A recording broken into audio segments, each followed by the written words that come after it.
우리가 살아가는 인생의 여정은 항상 같은 모습으로 진행되는 것이 아닙니다. 평탄할 때도 있지만 격동기를 통과할 때도 있습니다. 젊고 패기만만한 청년의 시기도 있지만 중년기와 노년기를 거치면서 방황하고 힘들어할 때도 있습니다. 이와 같이 우리 인생에는 변화의 마디가 있는데 이 변화의 전환점에 들어섰을 때 이것을 잘 다루어야 합니다. 왜냐하면 그때 주로 위기가 찾아오기 때문입니다. 영어로 위기라는 단어가 crisis죠. 이 단어는 사실 헬라말 크리시스에서 왔습니다.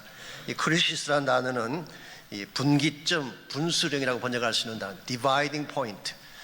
산 꼭대기에서 물을 붓게 되면 물의 방향이 이쪽으로 갈 수도 있고 저쪽으로 갈 수도 있죠. 이와 같이 물을 갈라놓는 그 포인트를 우리가 크리시스라 그러는데 이것을 영어에서는 크라이시스, 위기라고 부르는 것입니다. 이런 면에서 위기 그 자체는 사실은 좋은 것도 아니고 나쁜 것도 아닙니다. 어느 쪽을 선택하느냐에 따라서 선이 되기도 하고 악이 되기도 하는 것입니다. 축복이 될 수도 있고 재앙이 될 수도 있습니다. 특별히 여러분과 제가 인생을 살아가는 과정에서 광야 안에서 위기를 만났을 때 그 위기를 바르게 잘 다루어야지 광야를 잘 통과할 수가 있게 되고 광야 너머에 하나님이 준비해 놓으신 참된 축복인 약속의 땅에 들어갈 수가 있습니다. 위기 앞에서 이것을 잘못 핸들하게 되면 광야를 헤매며 방황하게 되지만 바르게 다루면 더 큰 축복의 길이 열려지는 것입니다. 여러분, 위기라고 하는 것은 재앙의 고통이 될 수도 있지만 반대로 축복의 기회가 되기도 하는 것입니다.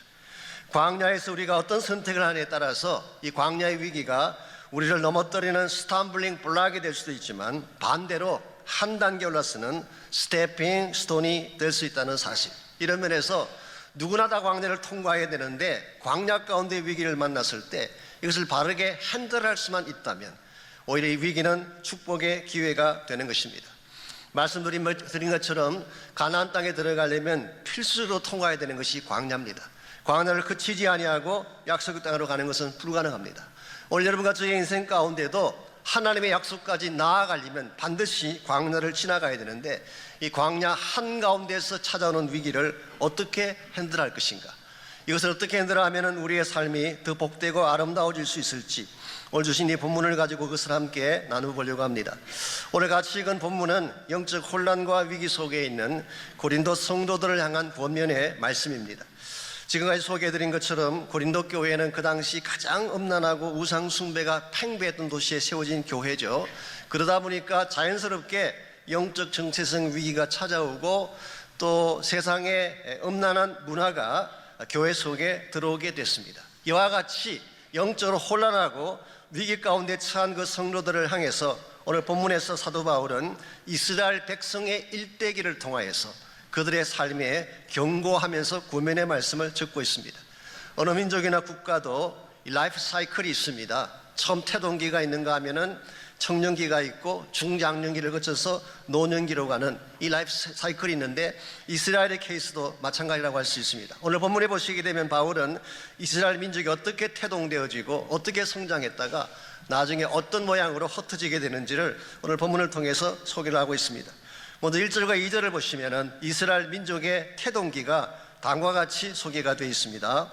형제들아, 나는 너희가 알지 못하기를 원치 아니하노니 우리 조상들이 다 구름 아래 있고 바다 가운데로 지나며, 이게 구름 아래 있다 이 말의 뜻은 하나님 임재 아래 있다 그런 뜻입니다. 즉 하나님의 은혜 밑에서 태동한 것이 이스라엘 민족이에요. 이스라엘 민족의 출발점은 하나님의 은혜라고 할 수가 있습니다. 바다 가운데 지났다, 이것은 홍해를 걷는 사건을 말합니다. 영적으로 설명하면 구원 사건을 의미하는 것입니다. 그래서 그들은 애굽에 살던 종살이를 청산하고 바다를 건너가서, 즉 홍해를 건너감으로 구원에 이르게 됩니다. 그래서 2절 말씀 보게 되면 바울은 이것을 뵙티즘 받은 사건으로 묘사를 하고 있습니다. 구름과 바다에서 침례를 받았다. 이것은 하나님 백성으로서 이제는 애국과 단절을 선포하고 하나님 백성의 정체성을 가지고 바르게 살 것을 말한 것입니다. 이런 측면에서 이스라엘 백성의 태동기는 독특하다고 할 수가 있습니다. 하나님의 은혜로 시작된 축복된 민족이 이스라엘 백성입니다. 3절과 4절을 보면은 그들의 청년기가 소개되어지고 있습니다. 그들이 가장 왕성하고 활발할 때가 어떤 때였는가? 3절과 4절 보십시오.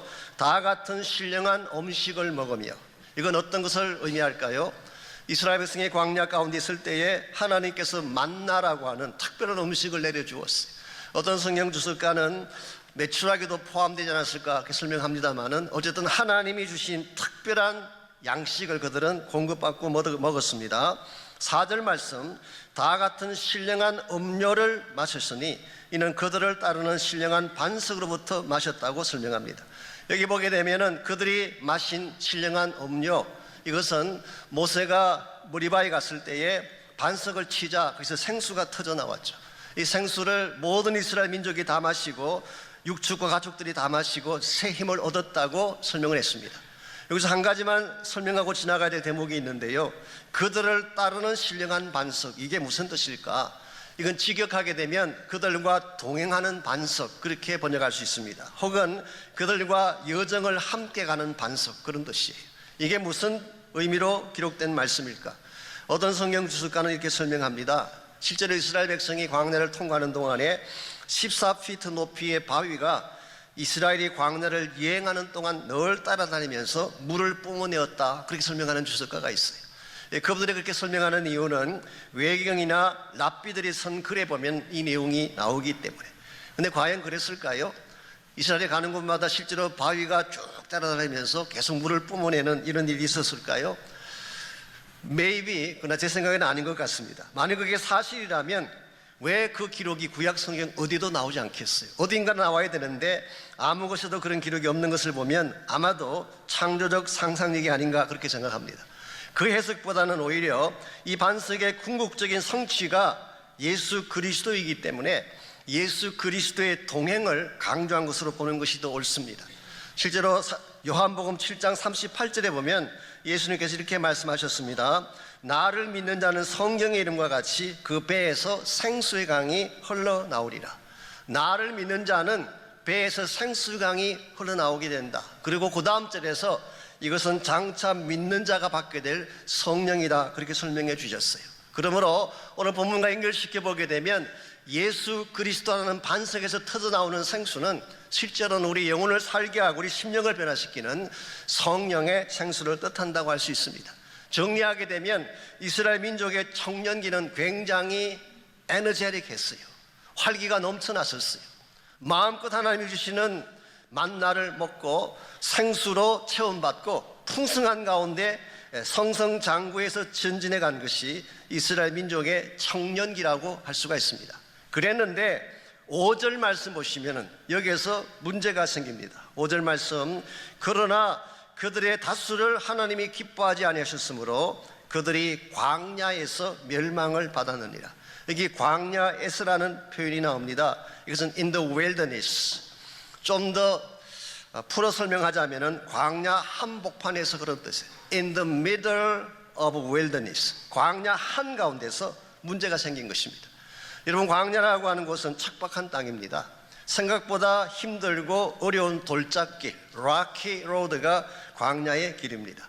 그런데 이스라엘 백성이 전진하고 행군을 해서 광야 한가운데 들어갔어요.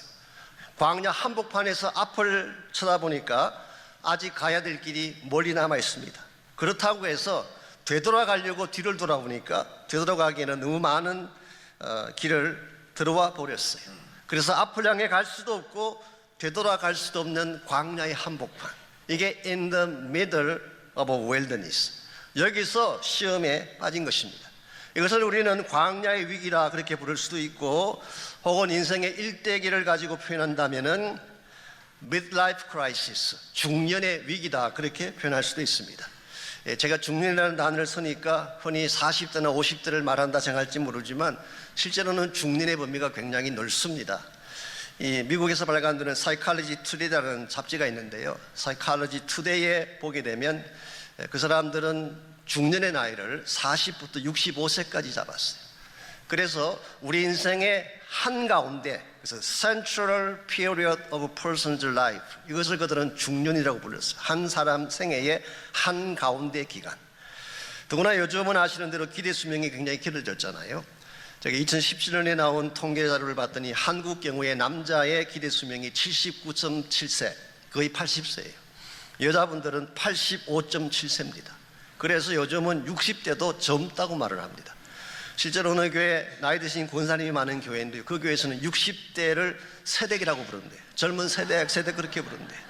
왜냐하니까 연세가 많은 분들 입장 볼 때는 아직 젊기 때문에. 그러므로 이 midlife crisis, 이 중년의 위기라고 하는 것은 사실은 인생의 한복판, 인생의 전환점에서 만나게 되는 위기를 설명하는 것으로 보는 것이 옳습니다. 보편적으로 중년이 되면 세 가지 변화가 일어난다고 합니다. 첫 번째가 신체적인 변화가 일어나요. 몸이 예전 같지가 않습니다. 갱년기가 찾아오고 호르몬이 변하게 되고, 그래서 옛날 생각하고 축구공 들고 나갔다가는 큰일 나는 것입니다. 그렇게 뛸 나이가 아니에요. 두 번째로 정신적인 변화가 일어납니다. 남자들의 경우는 자존감이 없어지기 시작한대요. 회사를 다니고 일을 할 때는 그래도 자기 보이스가 있었는데 은퇴하고 집에 들어왔더니 삼식의 애환을 피할 수 없는, 그 부인의 눈치를 봐야 되고 핍박을 피할 수 없는, 이것이 남자들의 모습. 여자들의 경우는 정체성에 대한 문제가 생긴다고 합니다. 내가 누구인가에 대한 질문을 하기 시작하는, 그동안 누구 엄마라고 불렸는데 누구 부인이라고 불렸는데 자신을 찾고 싶어하는 것이죠. 뿐만 아니라 여성성을 잃어가고 남성화 되어져 가는 모습에 스스로 당황한다고 합니다. 그래서 일본 작가인 사카이 준코가 쓴 책이 한 권 있는데요, 저도 중년은 처음입니다 라고 하는 재미있는 책이 있어요. 그 책에 보게 되면 중년 여성이 한 사람씩 다닐 때는 무해하지만 별로 문제가 없지만 무리를 지어 다니는 순간부터 거칠어진대요. 민폐를 끼치고 얼굴이 두터워지게 되고, 이게 중년의 특징 중에 하나로 뽑았어요. 중년 여성이 꽃을 좋아하는 이유가 뭔가? 자기 안에 꽃이 사라지기 때문이라고. 또 그들 가운데는 여전히 꽃이 피어 있다고 주장하는 분도 계시는데 자세히 들여다보면 조화 같은 느낌이 든다. 이게 사카이 준쿠가 한 말입니다. 세 번째로 관계성의 변화가 일어납니다. 부부관계가 예전 같지 않습니다. 밋밋하고 지루해지는 것입니다. 즉 사랑의 유효기간이 끝나가기 때문이죠. 만약 이와 같은 중년의 시기에도 와이프만 보면 가슴이 뛴다, 그런 사람은 대부분 치매기가 있는 사람이라고 말합니다. 여러분, 이와 같은 인생의 전환점의 시기에 위기가 찾아오는데 그때의 위기를 잘 다루지 아니하면 우리는 실패의 나락으로 떨어지게 되는 것입니다. 오늘 본문에 나타나는 이스라엘 백성들의 케이스는 여기서 잘못된 선택을 했습니다. 6절에서 10절까지를 보면 그들이 광야에 처했을 때 선택했던 네 가지 잘못된 선택이 오늘 본문에 나와 있고, 사도 바울은 이것을 거울 삼아서 너희들은 그렇게 하지 말라고 소개를 하고 있습니다. 오늘 7절 말씀 보시면은 이스라엘 민족은 우상 숭배를 택했습니다. 즉 하나님을 빼버리고 그 자리에 우상을 세우는 이런 악을 행했어요. 8절 말씀 보면은 음행을 택했습니다. 이방 여인들과 같이 혼합하면서 음행의 죄를 지었습니다. 9절 말씀 보게 되면 주를 시험했다. 이것은 바로 불신을 말하는 것입니다. 하나님에 대한 불신을 가졌어요.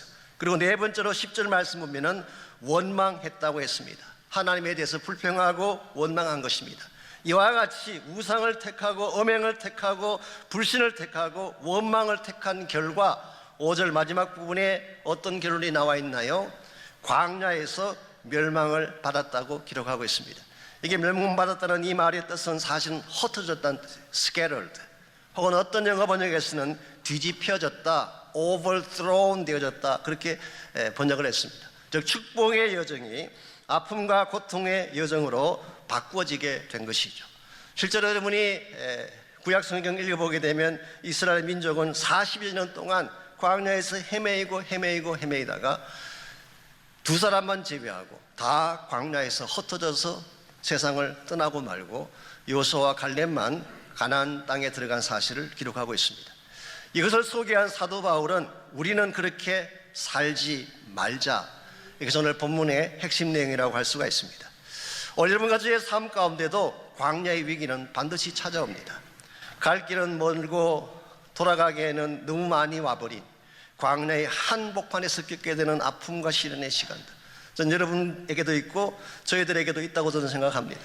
그것이 민생활의 척박성 때문에 주어진 것이건, 혹은 질병이나 경제적 절망감 때문에 주어진 케이스건, 혹은 말씀드린 것처럼 중년의 위기로 말미암은 midlife crisis 때문에 주어진 것이건 어떤 케이스건 이 위기를 잘 극복하고 넘어가야지 여러분의 남은 생애를 축복된 여정으로 달려갈 수가 있습니다.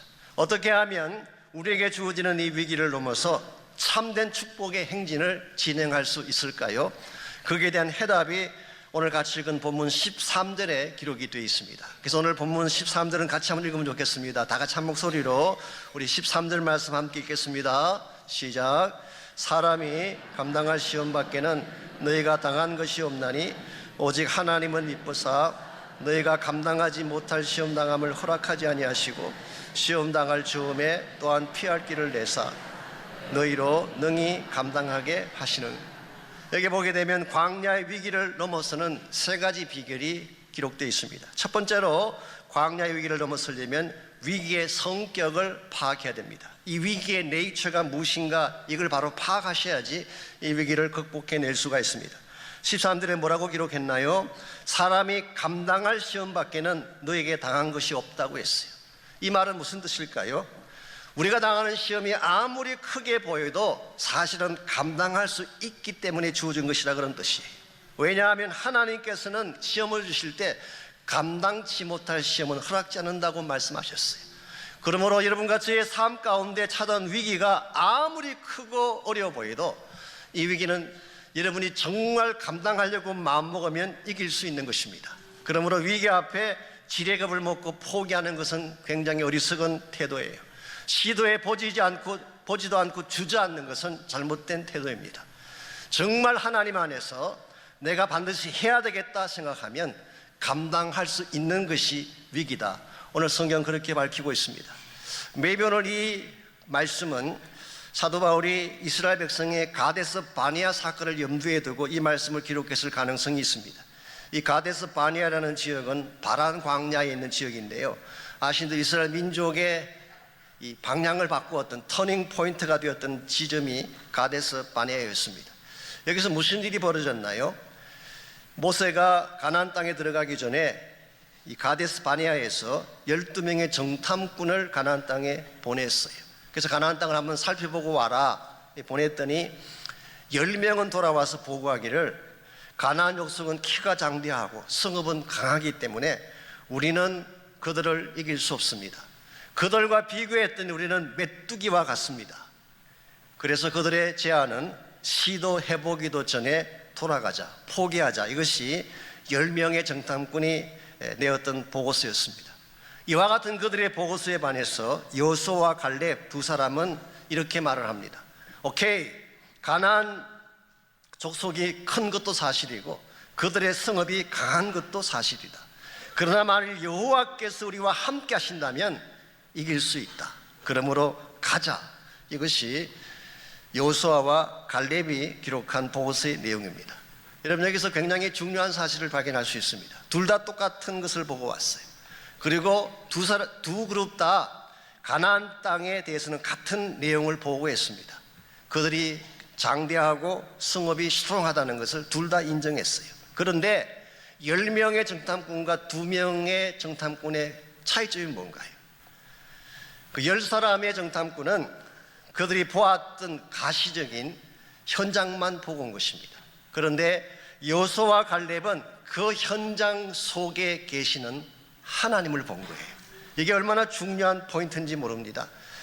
우리가 환경만 보게 되면 우리는 지레 겁을 먹을 수가 있어요. 우리에게 찾아오는 위기만 보게 되면 우리는 마음이 위축되어지고 주저앉게 될 가능성이 있습니다. 그러나 만일 그 위기 한가운데에 하나님이 계신다면 스토리는 달라지게 되는 것입니다. 이와 같이 어떠한 상황이나 어떠한 위기 속이든지 그 안에 계신 하나님을 볼 수 있는 눈을 우리는 신앙적 시각이라고 말하는 것입니다. 여러분과 저에게 이 시각이 분명하면 어떤 위기도 이길 수가 있어요. 우리의 힘만으로는 도저히 감당할 수가 없지만 하나님이 함께 하시면 반드시 승리하게 만들어 주시기 때문에. 그래서 빌립보서 4장 13절에 보게 되면 사도 바울이 했던 유명한 고백이 있죠. 내게 능력 주시는 자 안에서 내가 모든 것을 할 수 있다. 나는 아무것도 아니지만 나에게 능력 주시는 주님이 함께 하신다면 나는 모든 것을 할 수 있다. 이 J.B. 필립스가 번역한 성경을 봤더니 이렇게 번역을 했어요. I am ready for everything. 무슨 일이 찾아오든 나는 다 준비가 되어 있다. 어떤 상황이 와도 나는 그것을 이길 준비가 되어 있다. 여러분과 저에게 이 자세가 분명할 때 우리는 위기를 넘어설 수가 있는 것입니다. 폴 마이어 박사가 이런 말을 했습니다.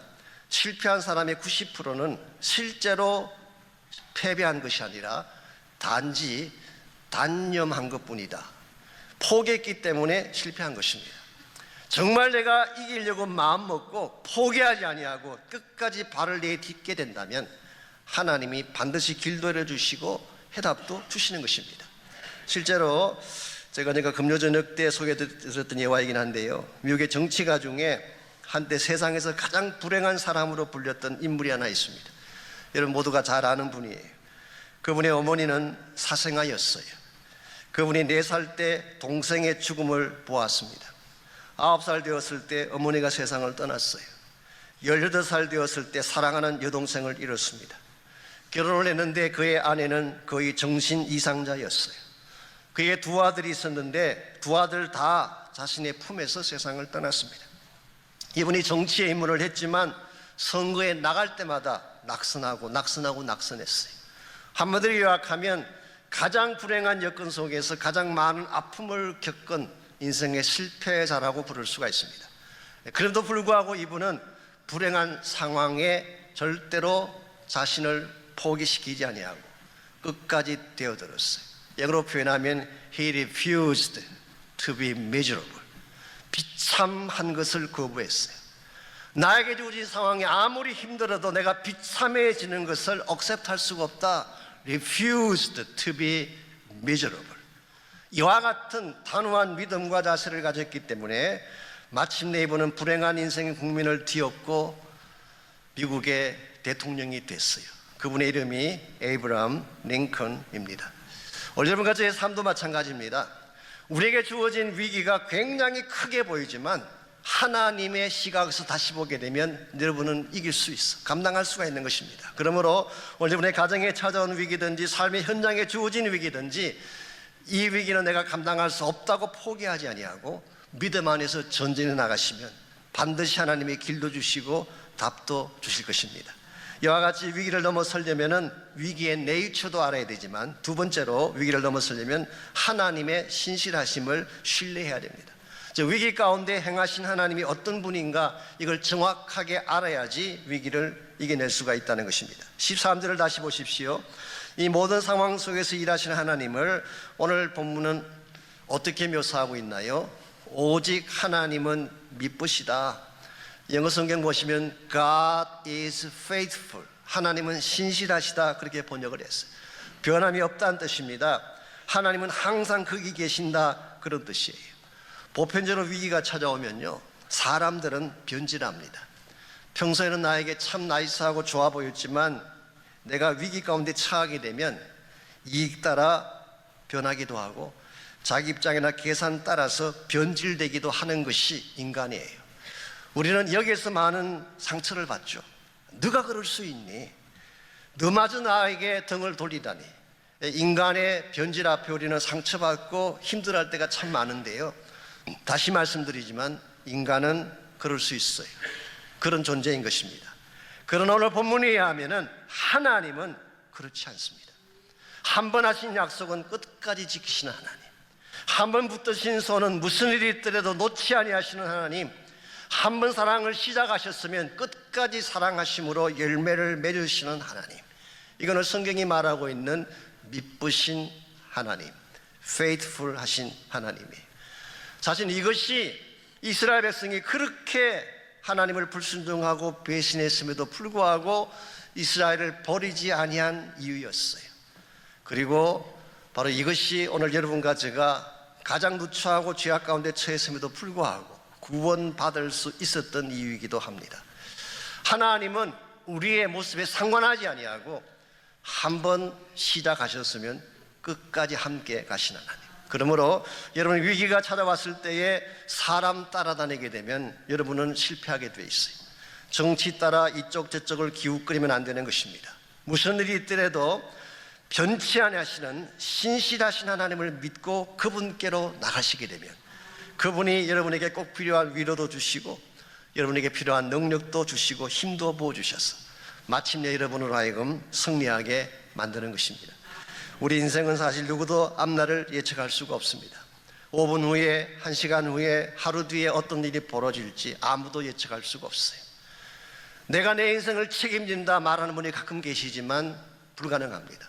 우리는 앞날을 알 수 없기 때문에 유일하게 나의 앞날을 다 아시고 나의 앞과 뒤와 나의 전부를 다 아시는 분은 하나님 한 분밖에 없었어요. 그분이 나의 하나님이 되시고 그분이 나를 돕는 자가 되실 때만 여러분은 승리하는 것이 가능하고 위기를 이기는 것이 가능한 것입니다. 그러므로 오늘 여러분께서 어떠한 상황에 처했을지라도 사람 의지하지 마시고 환경 의지하지 마시고 하나님 신뢰하시기 바랍니다.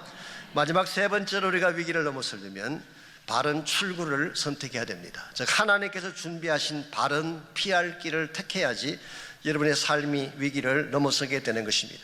13절 마지막 부분을 보십시오.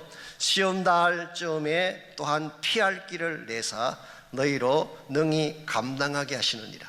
여기 피할 길이라고 번역한 이것이 way out, 길을 뚫어주는 것입니다. way out. 에르메익 바이블을 제가 봤더니 make an exit for you, 너를 위해서 exit을 만들어준다. exit이라고 하는 것은 나가는 길을 말하는 것이죠. 출구를 말하는 것이죠. 여러분의 인생의 앞길이 막혔을 때에 출구가 필요해요. 이게 피할 길입니다. 출구가 열려 있어야지 여러분이 그것을 향해 나갈 수가 있는데 이걸 누가 준비하시느냐? 하나님이 준비하신다는 뜻이에요. 하나님 여러분과 저에게 시험도 주시지만 시험을 주실 때는 반드시 그 시험을 피할 수 있는 엑싯도 준비해 주시는 것입니다. 이 사실 여러분과 제가 안다면은 시험이 왔을 때에 시험만 바라보고 당황할 것이 아니라 하나님이 준비하신 출구가 무엇인지를 정확하게 관찰하고 그 출구를 향하여 나가게 되면 여러분은 승리할 수가 있고 하나님이 기뻐하는 축복을 누리게 되는 것입니다. 예를 들어서 아까 말씀드린 midlife crisis, 중년의 위기가 왔을 때에 앞에서 소개해드린 이스라엘 백성이 선택했던 그 길을 택하게 되면 결국 그 위기는 멸망으로 가게 됩니다. 그 위기에 처한 가정은 깨어지게 되고 그 인생은 무너지게 되는 것입니다. 예를 들어서 이스라엘 민족이 우상을 택했잖아요. 이것은 사람을 대체한 것입니다. 인간관계에서 문제가 생겼을 때 다른 사람으로 대체하면 문제가 해결될까요? 아닙니다. 두 번째는 음행을 했잖아요. 이것은 외도하지 말라는 뜻이에요. 위기가 찾아왔을 때에 외도하면은 망하는 길입니다. 세 번째로 그들은 하나님을 테스트했다 그러는데 불신이죠. 위기가 왔을 때 서로를 불신하기 시작하면 위기는 해결되지 않아요. 네 번째로 원망했다고 했는데 이게 블레임 게임이에요. 서로 내 탓이야, that's your fault, 당신 탓이야 라고 하는 이 원망 게임으로는 절대 문제를 해결할 수가 없습니다. 그런 위기가 왔을 때에 여러분께서 인간적인 수단을 선택하는 것이 아니라 위기가 왔을 때에 하나님을 바라보는 것입니다. 나의 모든 것을 다 내려놓고 하나님을 바라보게 되면 그때 하나님이 준비해 놓으신 길이 보이기 시작해요. 그 길을 선택하면 어떠한 위기라도 해결될 수가 있어요. 하나님의 길은 우리가 낮아지는 것입니다. 사랑이 하나님의 길이에요. 용서하고 용납하는 것이 하나님의 길이라고 할 수가 있습니다. 특별히 여러분 앞에 불가능의 상황이 벌어졌을 때에 하나님은 여러분이 무엇을 하기보다는 하나님이 하시도록 하나님을 향한 믿음의 길을 선택할 것을 말씀하고 계세요. 요즘 저희들이 가스펠 프로젝트 공부를 하면서 출애굽기를 다루고 있는데요. 거기 보게 되면 이스라엘 백성이 홍해 앞에 섰을 때 무엇을 했는가라고 하는 내용이 나와요. 이스라엘 백성이 애굽을 나왔습니다. 6월절 사건을 통해서 애굽을 나왔는데 그들은 나와서 홍해가 있는 쪽으로 갔어요. 앞에는 큰 바다가 있습니다. 옆에는 사막이에요. 근데 뒤에서는 바로의 군대가 추격해오고 있습니다. 출애굽기 14장 3절에 보면 이와 같은 상황을 이스라엘이 광야에 갇혔다 그렇게 표현했습니다. 갈 곳이 없는 것입니다. 앞, 뒤 어디를 둘러봐도 출구가 없는 상태. 이게 바로 이스라엘 백성이 처한 상황이었습니다. 이런 상황에서 이스라엘이 할 수 있는 일이 뭐가 있을까요? Nothing. 아무것도 없어요. 아무것도 없어요. 그래서 모세를 통해 하나님께서 말씀하시기를 너희는 가만히 서서 여호와께서 손을 너희를 위해 행하시는 구원을 보라 그러셨어요. 너희가 할 수 있는 것은 아무것도 없어.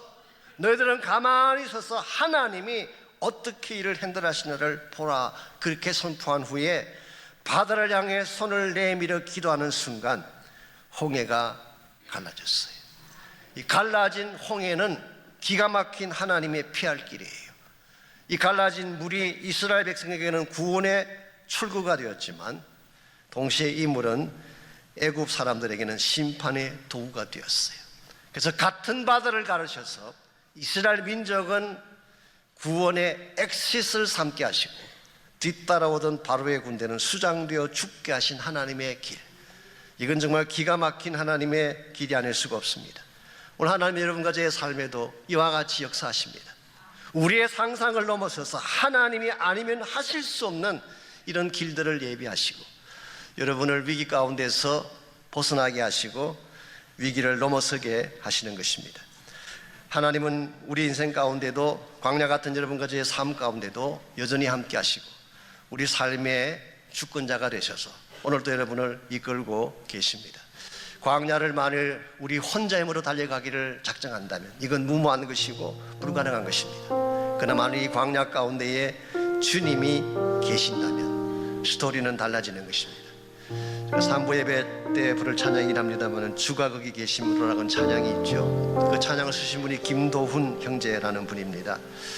이분의 바이오를 봤더니 6살 때 아버님이 백혈병으로 돌아가시고 어머니와 동생들을 데리고 굉장히 어려운 생활을 많이 사셨어요. 저 광야의 삶을 산 것입니다. 그러나 이 광야 속에서 그분은 하나님을 만나고 여기도 순복음교회에서 구원받고 신학교에 가셔서 신학을 졸업하고 찬양 사역자로 지난 수십 년 동안 사역을 해오시면서 많은 찬양들을 쓰셨어요. 그 중에 하나가 주가 거기 계심으로.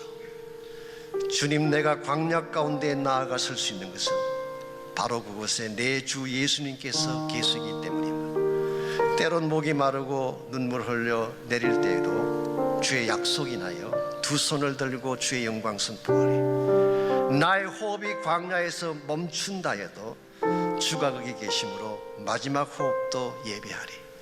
그곳이 광야이건 푸른 초장이건 주가 거기 계심으로 주로 인해 시작된 나의 항해는 믿음으로 예배하는 것. 포인트는 주가 거기 계시기 때문이에요. 오늘 여러분과 저의 삶의 현장에도 그분이 같이 가십니다. 눈에 보이지 않지만 주님은 어디를 가든지 여러분 곁에 계시고 He is right there. 여러분이 가시는 그곳에 항상 함께 가세요. 여러분 이 사실을 믿고 주님과 함께 남은 생애를 달려가셔서 믿음의 항해를 꼭 성공적으로 이루시고 하나님 영광 위에 달려갈 수 있기를 바랍니다.